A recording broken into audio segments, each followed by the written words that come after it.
미국 국방부가 수천억 원짜리 수표를 흔들며 제발 이 로봇을 전쟁터에 보내달라고 애원했는데 등에 기관총만 달아주면 천문학적인 돈을 꽂아주겠다는 그 달콤한 유혹을 이 회사는 단칼에 거절했습니다. 공중제비를 돌고 산비탈을 뛰어다니는 세계 최고의 로봇 기술을 가지고도 우리는 살인기계를 만들지 않겠다며 천조국 국방부의 돈을 거절한 기업이 있습니다. 터미네이터가 현실이 될 뻔했던 순간에 브레이크를 건 이 고집불통 기업의 뒤에는 놀랍게도 한국의 현대자동차가 버티고 있는데 대부분 이 사실을 모르고 있더라고요. 요즘 유튜브 쇼츠를 도배하고 있는 그 로봇계 보스턴 다이내믹스가 한국 기업이라는 거 알고 계시죠?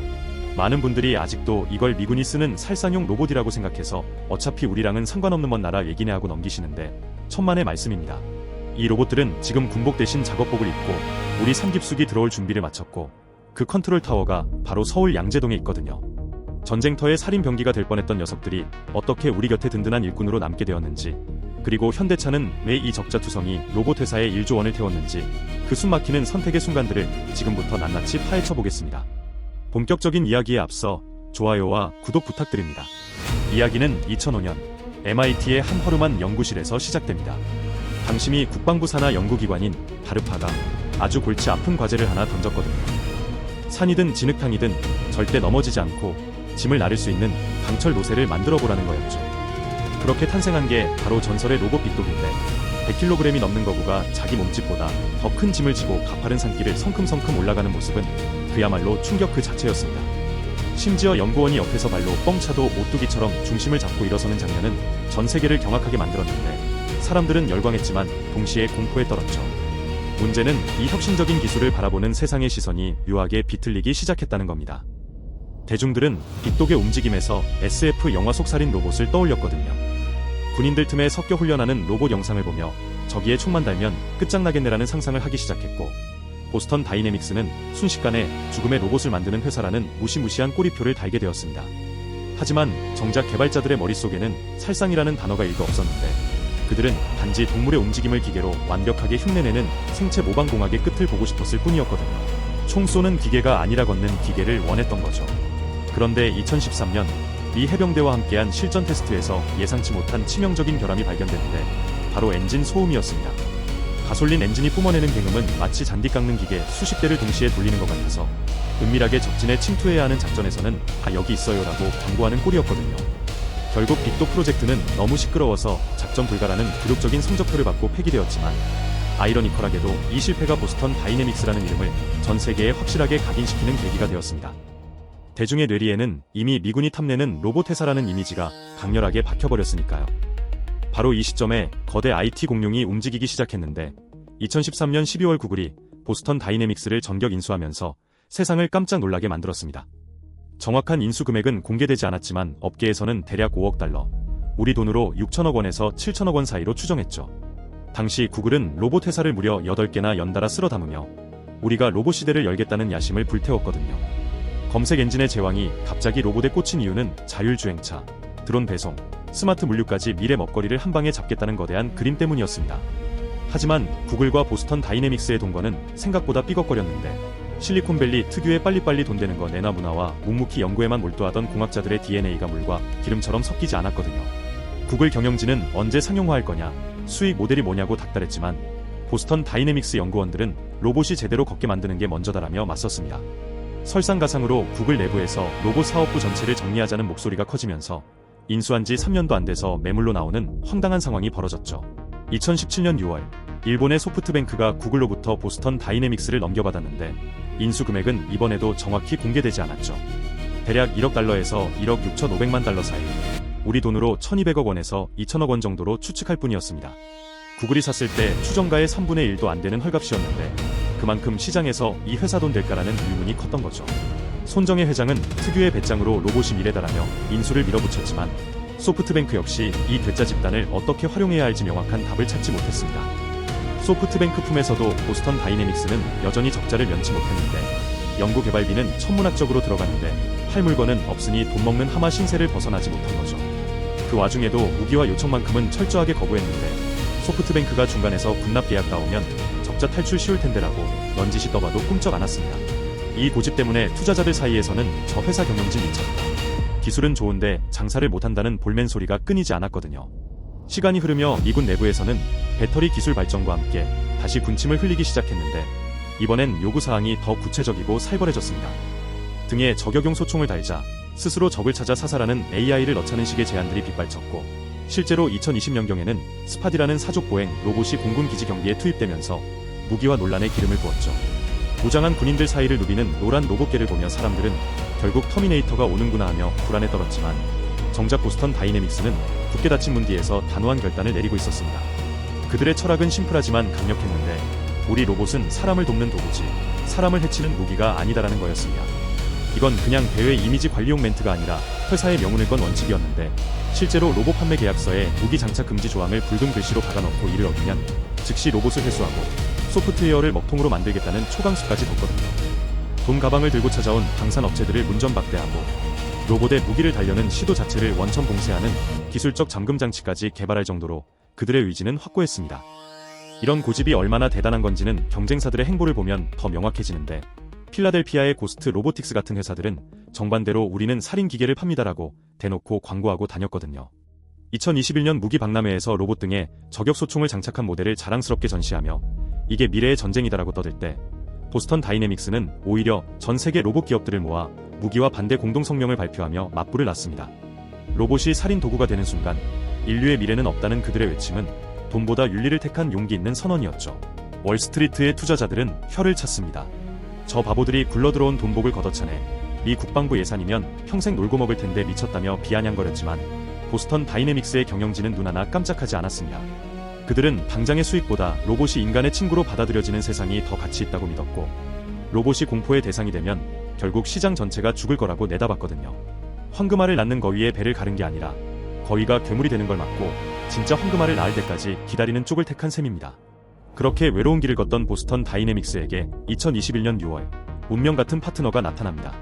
바로 한국의 현대자동차 그룹이었습니다.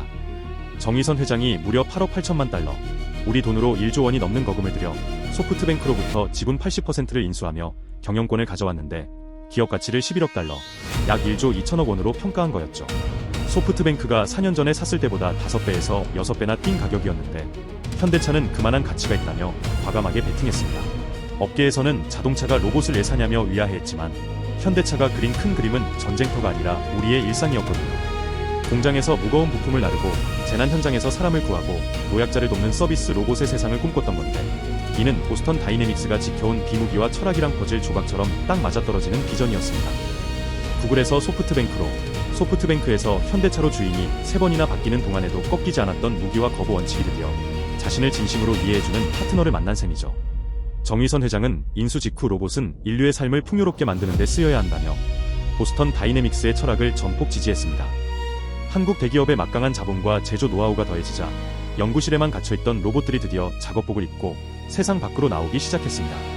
노란색 로봇계 스파든 건설 현장을 누비며 설계 도면과 실제 시공이 일치하는지 꼼꼼하게 체크하고 사람이 들어가기엔 너무 위험한 화학 공장이나 원자력 발전소 내부를 구석구석 점검하는 안전지킴이가 되었죠. 만약 미군의 유혹에 넘어갔다면 지금쯤 사막 어딘가에서 총을 쏘고 있었을 녀석들이 한국 기업을 만나 인간을 돕는 든든한 일꾼으로 다시 태어난 겁니다. 더 놀라운 건 무기화를 포기하고 민간 시장을 택했더니 기술력이 오히려 더 무섭게 성장했다는 사실인데 전쟁터에서 한두 번 쓰고 버리는 소모품이 아니라 24시간 365일 고장 없이 돌아가는 산업용 장비를 만들다 보니 내구성과 정밀도가 압도적으로 좋아진 거죠. 이제 보스턴 다이내믹스의 로봇들은 단순히 춤추고 덤블링하는 쇼를 보여주는 게 아니라 물류창고에서 하루 수천 개의 상자를 분류하고 자동차 조립 라인에서 부품을 끼워 맞추는 실전 근육을 키우게 되었습니다. 미군 돈만 받아먹던 온실 속 화초가 아니라 거친 산업 현장에서 살아남는 야생마가 된 셈입니다. 최근 공개된 인간형 로봇 아틀라스의 신형 모델을 보면 그 진화가 얼마나 눈부신지 알 수 있습니다. 거추장스러운 유압 장치 다 떼어내고 100% 전동 모터로 움직이면서 관절이 360도로 꺾이는 기괴할 정도의 유연함을 보여주거든요. 사람이 하기 힘든 자세로 좁은 틈을 비집고 들어가 작업을 하고 무거운 짐을 든 채로 균형을 잡으며 험한 길을 걷는 모습은 이제 영화 속 CG가 아니라 현실입니다. 이건 로봇과 인간의 공존이 먼 미래의 이야기가 아니라 바로 지금 여기에서 벌어지고 있는 일이라는 걸 증명하죠. 그렇다면 앞으로 이 로봇들은 우리 삶에 어떻게 들어오게 될까요? 현대차와 보스턴 다이내믹스가 그리는 청사진을 보면 그 방향이 꽤 구체적으로 잡혀 있습니다. 자동차 공장에서 사람이 하기 힘든 반복 작업이나 위험한 용접, 도장 작업을 로봇이 대신하면서 산업재해를 획기적으로 줄이는 거죠. 이미 현대차 그룹 내 공장에서 파일럿 프로그램이 돌아가고 있고 2026년에서 2027년 사이에 본격적인 상용화가 시작될 거라는 전망이 나옵니다. 또 다른 영역은 고층 빌딩 외벽 청소, 교량 하부 균열 검사, 터널 내부 안전 점검처럼 사람이 목숨 걸고 해야 했던 고위험 작업을 로봇이 대신하는 겁니다. 스팟은 이미 전 세계 건설 현장에서 수천 대가 돌아다니며 3D 스캔 데이터를 수집하고 있고 앞으로는 직접 간단한 보수 작업까지 수행하는 단계로 진화할 예정이거든요. 한국의 건설사들도 이 기술에 군침을 흘리고 있어서 조만간 국내 재개발 현장에서 노란 로봇개가 돌아다니는 풍경을 보게 될 겁니다. 건설 현장만 그럴까요? 진짜 우리 피부에 와닿는 건 따로 있습니다. 바로 택배입니다. 여기가 진짜 대박이 터질 수 있는 영역이죠. 쿠팡이나 아마존 같은 이커머스 공룡들이 가장 골치 아파하는 게 바로 문 앞까지 배달입니다. 인건비는 치솟고 배달 기사는 부족하고 교통체증은 심해지니까요. 로봇이 물류창고에서 상자를 분류하고 배달 트럭에서 짐을 내리고 심지어 아파트 엘리베이터를 타고 현관문 앞까지 배송하는 시나리오가 이미 테스트 단계에 들어갔습니다. 현대차가 물류 자회사인 현대글로비스와 연계해서 이 사업을 밀어붙이고 있어서 3년에서 5년 안에 우리 아파트 복도에서 로봇 배달부를 만나게 될 가능성이 높습니다. 더 먼 미래를 보면 재난 구조와 의료 보조 분야까지 그림이 그려지는데 지진이나 산사태로 무너진 건물 잔에 속을 뒤지며 생존자를 찾거나 방사능 유출 사고 현장처럼 사람이 절대 들어갈 수 없는 곳에서 정보를 수집하는 역할이죠. 병원에서는 중환자를 옮기거나 무거운 의료 장비를 나르는 힘든 일을 로봇이 대신하고 재활치료 과정에서 환자의 보행을 보조하는 외골격 로봇으로도 기술이 확장될 수 있습니다. 군복 대신 흰 가운을 입은 로봇이 생명을 살리는 현장에서 활약하는 날이 머지않았다는 거죠. 물론 장밋빛 미래만 있는 건 아니고 넘어야 할 산도 많습니다. 가장 큰 걸림돌은 역시 가격인데 스팟 한 대가 약 75,000달러, 우리 돈으로 1억 원이 넘거든요. 일반 기업이나 소비자가 쉽게 손을 뻗기엔 아직 부담스러운 수준이라 대량 생산을 통한 가격 인하가 시급한 과제입니다. 또 하나는 사회적 수용성 문제입니다. 아무리 좋은 의도로 만들어도 길거리에서 로봇이 돌아다니면 사람들이 불안해할 수 있거든요. 저게 갑자기 오작동하면 어떡하지? 내 일자리를 빼앗는 거 아냐? 라는 걱정을 해소하려면 기술적 안전장치뿐 아니라 사회적 합의도 필요합니다. 이미 현대차 노조에서는 노조의 허락 없이는 단 1대의 로봇도 반입이 안 된다며 으름장을 놓고 있는 상황입니다. 그럼에도 불구하고 한 가지 확실한 건 로봇 기술의 방향타를 쥐고 있는 보스턴 다이내믹스가 인간을 해치지 않는다는 원칙을 끝까지 지키고 있다는 사실이죠. 이건 단순한 기업 윤리 차원을 넘어서 전체 로봇 산업의 미래를 결정짓는 중요한 선택인데 업계의 선두주자가 어떤 길을 가느냐에 따라 후발주자들의 방향도 달라지니까요. 현대차라는 든든한 버팀목을 만난 덕분에 이 철학이 흔들림 없이 유지될 수 있다는 점에서 한국 기업이 세계 로봇 산업의 윤리적 기준을 세우는데 기여하고 있다고 봐도 과언이 아닙니다. 기술이라는 건 양날의 검 같아서 누가 쥐느냐에 따라 흉기가 될 수도 있고 영검이 될 수도 있는데 보스턴 다이내믹스는 20년이라는 긴 시간 동안 그 검의 손잡이를 평화 쪽으로 단단히 잡고 있었습니다.